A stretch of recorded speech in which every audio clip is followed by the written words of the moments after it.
welcome to the Inside Connection podcast powered by MediConnect. I'm your host today, Lance O'Brien, joined alongside Brian Breisinger. Excited to have him today. Introduce him just in a moment, but today we're going to really cover the passion and the vision behind the brand, behind MediConnect. Why? Why do we even do this? And what prompted you 8, 10, 12 years ago, right, to really begin walking down this path? So before we get into that, though, if this is your first time seeing us, maybe you haven't heard us on KDKA Radio, just a little introduction to MediConnect. We are the area's premier independent advisory firm. We focus on education, helping people understand how Medicare works. And I think that's important, right, Brian? Because there's a lot of misinformation out there, isn't there? There is plenty of misinformation out there. I guess one of the when we get into the details of the founding of the firm, that's one of the main topics that were discussed a lot back then. So you got misinformation, you've got all this information that clutters it, alongside of it, and then you've just got wrong information. So that was really the heartbeat of, we want to be able to provide unbiased, great relational education that can help people make a very complicated situation simple. Yep. So that was your vision. That was your passion. So just tell us a little bit. Again, Brian Breisinger, president of MediConnect. Tell us a little bit about your personal background. You say all the time you're a son of the city. Sure. Yeah. So first, thanks for having me on the show. Absolutely. I'm happy that you allow me to come out of the back corner office, right? I'm in my little dungeon. Folks don't let me out that often anymore. So super excited to be here with you, Lance. And yes, I mean, look, most ideas, most firms, if you look back to the origination of them, that wasn't all fully planned out, right? And neither was MediConnect. I knew there was a void in the marketplace. My previous life, I was a financial advisor, right? An independent financial advisor, and I primarily focus in the mature marketplace. So it's not too unusual that I was going to stumble into the Medicare industry at some point along the way, and I did. But when I found that, I realized that there were a lot of people in our marketplace, micro market here in Pittsburgh, that had a big need. They were looking for help, and there wasn't an independent, unbiased point of view in the marketplace, which is what spawned the idea for MediConnect, right? Which I'm happy we went down that path, because from a financial advisor perspective, there's plenty of opportunities out there for people to meet with independent advisors, but you didn't really see much of that from a health insurance standpoint. Right. You take that and add in the fact that Medicare is still a baby when you consider in the grand scheme of the history of the United States. Right. We're talking about a federal program that just started in the mid-60s. Medicare Advantage, which is now roughly 50% of all the Medicare eligibles in the United States on these Medicare Advantage plans, that only started in 1999-2000. Part D, the prescription drug plan, started in 2004, was only released in 2006. So you could obviously expect that people are going to be confused. Right. It's still relatively new. Yeah, I think you could argue that the industry has probably changed more in the last 10 to 15 years than the first 50 years of the program itself. For sure. I mean, you think about spending, right? Because this always comes down to money, Lance. Yep. So how is the federal government going to be able to control the out-of-control spending of healthcare in the United States? It's a topic, if you watch any election cycle that we run through, this topic's going to come up. And why is that? Well, Medicare alone is, where are we at? I think we're probably at 13% of the federal budget now is Medicare. I mean, it's second only to Social Security. Second only to right? Social Security. So you're talking a lot of money. Yes. How do we actually control it? And you have the fastest growing population in the United States right now, which is the baby boomers. And who tends to be the high utilizers when it comes to healthcare? It's going to be that segment of the population. So it's a big issue, right? And it's something that's going to be discussed and talked about a lot. But what we have seen is some positive data coming out of just over the last decade. Yep. When you speak about Medicare supplement plans, these Medicare Medigap plans, Medicare Advantage, I'm sure you do a lot of talking about that on the podcast, but how it's starting to really curb that out of control cost in healthcare spending. Absolutely. And it's such a big need. And this didn't just happen in a vacuum for you, if you will. Like, you were in the financial advisory space, you saw the need in Medicare, but it was really sparked by a single individual almost, right? Sally, right? Yep. Tell us about that. Yeah, I mean, it's always a single event that tends to happen that can really change the trajectory of your career. Right. And for me, it was this woman who lives in the South Hills of Pittsburgh, actually the Mount Lebanon area. And she had came into my office. She came to one of our seminars, but that's when I was speaking about retirement planning at the time, Lance. But she ended up coming into the office. Evidently, what had happened was her husband had just recently passed away, and her husband was a Pennsylvania state trooper. And she had retirement money of his that we needed to transition and put into her name. It's a Right. pretty standard process that you deal when you're dealing with husband, wife, spouse situation, and one Right. passes away. But as we were going through the meeting and we finished off the meeting, I realized that there was still an envelope and a piece of paper sitting on the other side of the desk that I did not collect throughout the conversation. So I asked her, I said, Sally, is there anything else that you think I need to take a look at? And she grabbed that envelope and she said, No, Brian. She goes, This really doesn't pertain to you. She goes, I still have to figure this out. It's really complicated. I'm really upset and frustrated about this. I just don't know where to go. Maybe you can help me with that. And I said, Well, what is it? And then she gives me the letter, Lance, and lo and behold, I open it up and it's from the Social Security Administration. And it's talking about her Medicare Part B premium being penalized, Yeah. that she was going to have to pay an additional amount in her Medicare Part B. It was the first time I'd ever heard about that. Back then, I could spell Medicare. That was about it, right? Yeah. Um, and I started to ask questions as to why, because it was really vague in the letter as to the specifics as to why the penalty Right. was being enforced. She didn't really seem to know much about it. She was under the impression she had what is considered credible healthcare coverage. So I said, hey, let me look into this. This is probably a mistake. This can't make sense. I'll get back to you in 2 weeks. I'm sure there's something we can do to fix this. Right. Unfortunately, 2 weeks later, I had to come back and inform the woman that, yes, she is actually being penalized on her Medicare Part B premium, and it's indefinitely. Yeah. And that's when I really, really got upset. Yeah. Something's wrong Right, here. something's wrong. This isn't right, in my opinion. Right. Not to say that what the federal government was doing was incorrect. It was correct once I Right. finally learned the rules and regulations. But it was the communication of it, Lance, Right. that was my issue. Right. If this was happening to Sally in the South Hills of Pittsburgh, who else is it happening to in the United States? Right. Absolutely. And this is a vulnerable population to begin with. Yep. And we've both heard the saying, the more things change, the more they stay the same, right? And the reality is the story that you just told us, we see that and hear it all the time. Like even to today, we're hearing people like, I didn't know this. I get calls all the time. People are like, I heard if I don't sign up at this time frame, I'm going to get a penalty. Someone told me this, right? For people like you and I, isn't that frustrating? It's very frustrating because it's not just a lack of misinformation or the misinformation that's out there. It's the lack of information they're getting from people that aren't even experts that they're taking as gospel. It's like, where can you go for a trusted source that you're going to actually know is going to help walk you through and simplify this process? Which is why the structure of MediConnect was so critical to me, is to ensure that we set it up as an organization where you're not having individuals that are enticed to make sales, like a car dealership, right? Or the life insurance industry.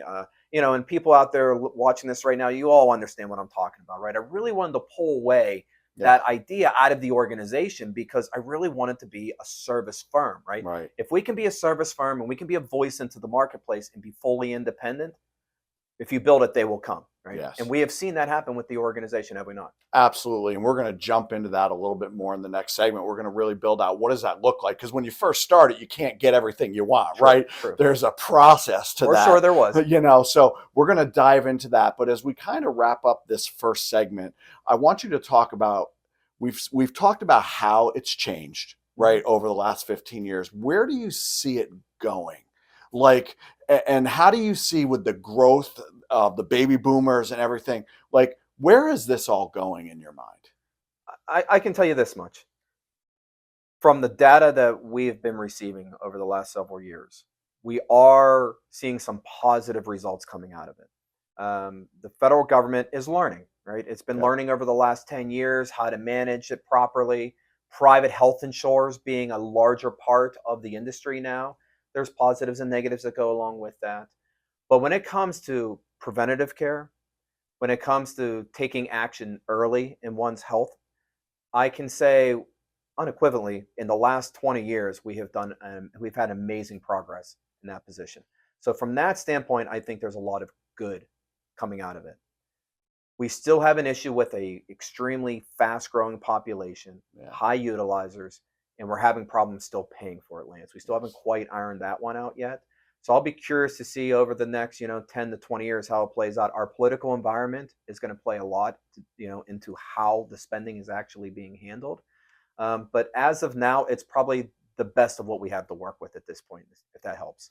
Yeah, it does, and that's the thing is we're seeing this rapidly changing landscape, and as you say, whenever there's change, there's always opportunity for good things to come out of it. Right now, there's going to be some things that need to be massaged and whatnot, but we're really seeing where all of these different opportunities, this competition, is creating better results ultimately for the consumer, right? Well, consider just the price compression of the premium alone, right? Yeah. I mean, premiums used to be, 30, 40% higher. I mean, tell me what good or service in the last 5 to 7 years in our marketplace, especially in the last 12 to 24 months with inflation, where the price of something has come down, Lance. Yes. Right? Yeah. We've actually seen that in the Medicare industry, especially with these private insurance plans, where the market is stabilized to the point where they can really understand profit margins to be able to manage the population more effectively, to potentially create more profitability. And when it does that, only so much profit can be actually put in the pocket of the companies. Right. A good percentage that has to go back to benefits. Right. It's mandated by the federal government, which has allowed the price compression to come down. Yeah. So those safeguards are really helping the growth of the industry, options, control, again, some coding and other things that have to be worked on, right? And all that, but benefit expansion, price compression, really positive things for the consumer. So if you're listening, watching today, thank you. We're going to be back in just a couple minutes, but give us a call if you have any questions, 888-818-6334. You can go to MediConnectInsurance.com if you want to attend one of our seminars. If you want more information on the other video or educational pieces that we put out, you can check us out on YouTube or Facebook. Medicare is confusing and a little scary. Plan B, Part B, HMO, PPO. I feel lost. Whether you're just starting Medicare or currently on Medicare, you're faced with critical decisions each year. Questions like, do I need a Medicare plan? Is my current coverage still my best option? Will I still be able to see my doctors? I'm Brian Breisinger with MediConnect, the area's premier independent healthcare advisory firm. We can help avoid costly pitfalls today and in the future. We can meet with you in person or over the phone. Choose an expert in your community. MediConnect walked us through everything. Best of all, it didn't cost us anything. That's right. Our licensed experts can offer unbiased advice on all of your healthcare options at no cost to you. MediConnect is a great organization. MediConnect, bridging the healthcare gap. For no-cost advice, call 888-818-MEDI or go to MediConnectInsurance.com. And welcome back to the Inside Connection podcast powered by MediConnect. Again, I'm your host today, Lance O'Brien, joined by the brains behind MediConnect, the founder and president, Brian Breisinger. Yeah, got to give yourself a clap sometimes because other people might not. And we kind of talked about the story that catapulted this in the last segment, as well as the need for it with all the misinformation. And kind of you had a goal and a vision. But that's what goals and visions are, right? They don't happen immediately. It's not like you say, I'm going to do this and the next day it's done. What are you most excited now that we're 8-10 years into this of the direction of where MediConnect's going? Not just from your perspective, but how you see it benefiting the client base and the individuals here that live in Southwest PA. Wow, how much time do we have? Yeah, there's a lot there. There's a lot there. Let me see if I can break that down a little. Let's start with the growth of the firm. So I am so thankful, I really am, Lance, to be a part of the organization as it sits here today. Yeah. And I know I tell you all the I time, agree. thank you, right? I mean, I'm so impressed with your work and what you do, and you aren't even getting enough credit for it, to be honest. But the team that we've been able to put together is the best in the marketplace. I have no problem saying that. And that didn't all happen overnight. Right? It's taken years to get to that point. You're only good as the people you surround yourself with. And I was told a long time ago, Brian, if you're going to be successful in life, center yourself around people that are just as successful as you, if not more successful, right? Have that mindset. And I like to think that our team is built that way, right? We are people that are really out there and dedicated to doing the right thing in the marketplace. And at the end of the day, Lance, all you really have is your name, right? That's right. So we talk about it all the time. That logo that we see up on the wall everywhere you go around our office, and how important and critical it is, because that's what the consumer identifies with. And I take that very seriously. As we talked in the earlier segment, as a son of the city, right? These are our people. Right. These are our neighbors, their friends, family members, right? And we talk about all the time, like, make sure we treat them as if. And if you do that, great things can come from it. So as the organization sits here today, I mean, now we're approaching 20,000 members. I mean, we're growing fast. Wow. Number one organization now in the state of Pennsylvania when it comes to independent healthcare advice. We're doing a lot of amazing things, and there's so much more still to do, right? We've only scratched the surface of it. But to see where we are today versus where we might have been maybe 7 years ago, Right. it's night and day, right? You start a company with an idea and a vision, as you talked about, but then you got to get people to buy into that idea and vision. Right. And that took me a little bit longer than I expected it to take. And I like to think I can do a pretty good job of explaining and trying to sell people on a vision. But it was difficult because we were really going into uncharted waters. There weren't a lot of full service organizations that were built strictly for healthcare, especially primarily Medicare, right? Yeah. So we were one of the only new people on the block with this idea and concept. And a lot of people told me it was going to fail, right? It wasn't big enough. The population wasn't set. They're not going to need the service. The carriers were still working through, their relationship with us at that time. So there was a lot of roadblocks that were there. But the mindset was to knock them over and move forward, because I had that conversation with Sally out in the South Hills of Pittsburgh. I knew there was people out there in the marketplace asking for this. There was definitely a void. And I knew at some point we'd be able to build to a level to where we can actually support and have departments throughout an entire organization, not only to just help when it comes to making healthcare selection, which you and I know that's extremely important, but how do you actually service and manage that over time? Right. Because unfortunately, the health choices you make maybe when you turn 65, as you and I have learned, might not be the same choice and best option for you when you're 75 or 80. Right. Right. It's going to change, So I know when my kids became teenagers, now they're all through that stage. One of the things I always used to tell them, because they weren't going to go out and do everything that I wanted them to do. They were going to make their own decisions. I always used to tell them, just remember your last name. The end of the day, whatever you're out there doing, remember your last name. And I think you kind of alluded to this.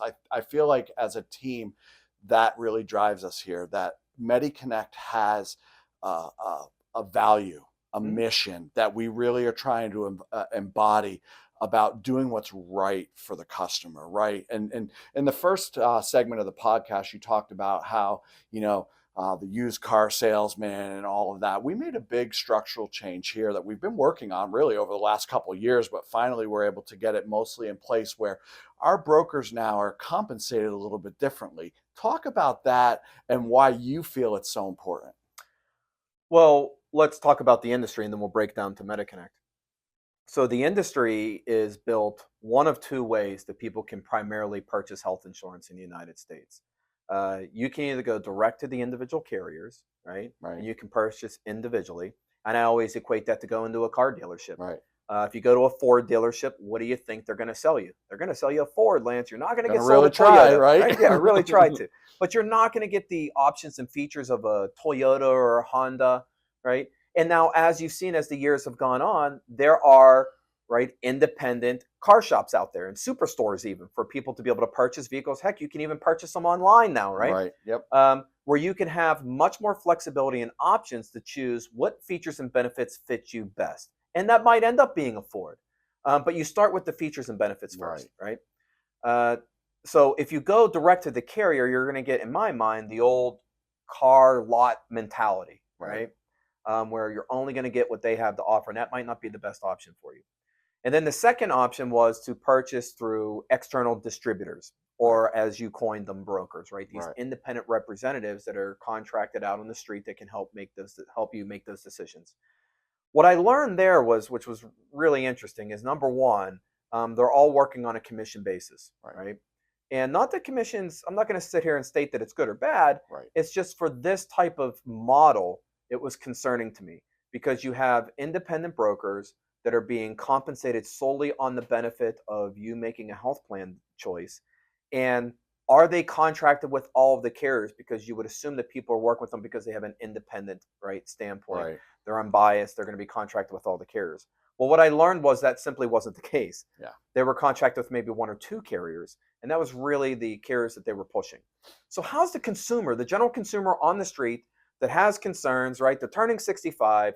It's not only just frustrating, but it's also a little nerve-wracking too, right? It's a Right. big decision. Most Right. people, when you work your entire life, you have group health insurance for a company. You really don't think about it much, right? The company Exactly. provides your health insurance options for you.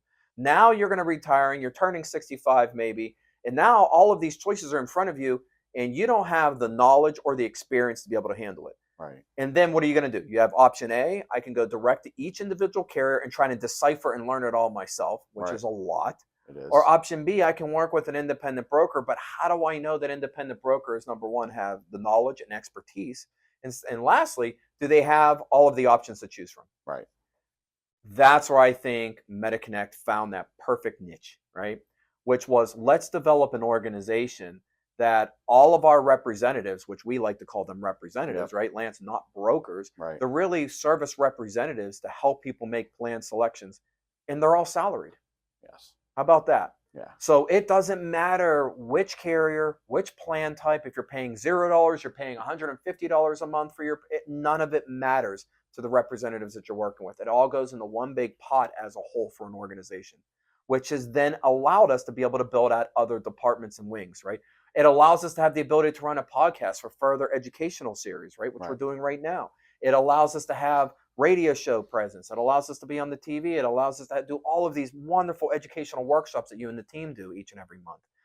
It's a real firm with multiple departments. And I think ultimately that's what people are looking for, not just one individual, but a team of people to help them.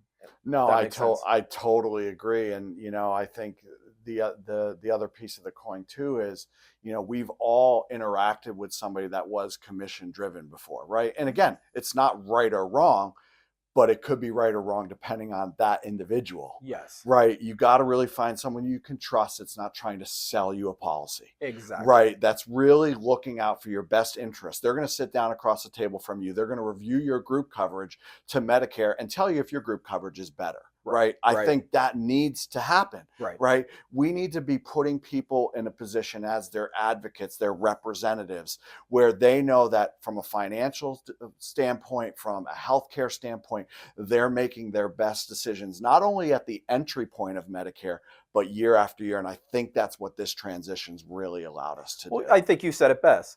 The experience. Yes. You've had that experience. I've had that experience, and I'm sure many people watching this right now have had that experience. And it's usually not a good experience. It's not. Right? I hate going to the car dealership. I say it all the time to my wife, like, I don't want to go buy a car at the car lot because I knew as soon as I step on that lot what's coming, right? I surely didn't want MediConnect to create that kind of experience for people. So in order to do that, though, Lance, it's great to say it, but you got to put it into action. You actually have to build an organizational structure to make that work. Right. And that's tricky. That's what took us years to get to the point where we are actually able to make all that happen. But the fact that it's there now, you can see it in the faces of the people that we're talking to and seeing every day, right?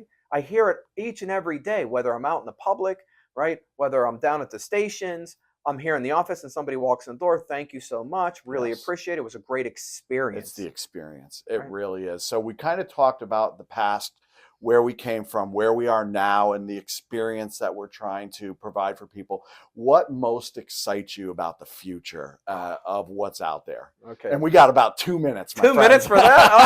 Oh, that's probably, that would be the one I would want to spend the most time talking about, to be honest. They always say in business, the hardest thing to do is to make that first $1 million, right? And then from that point moving forward, it starts to turn into a hockey stick.